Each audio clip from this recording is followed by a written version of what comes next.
to install these parts that I refer to as SB. Remove the adhesive from the back,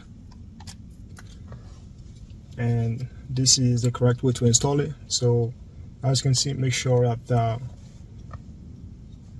the long side is looking up, so don't be tempted to install it upside down. This is upside down.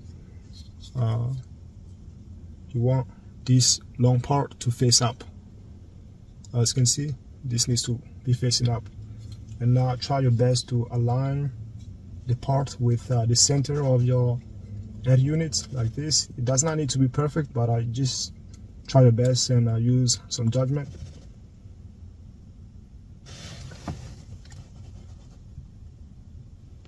And stick it to the head unit and place your fingers over here and press on it firmly for about 5 to 10 seconds. Same for each side, and that's it.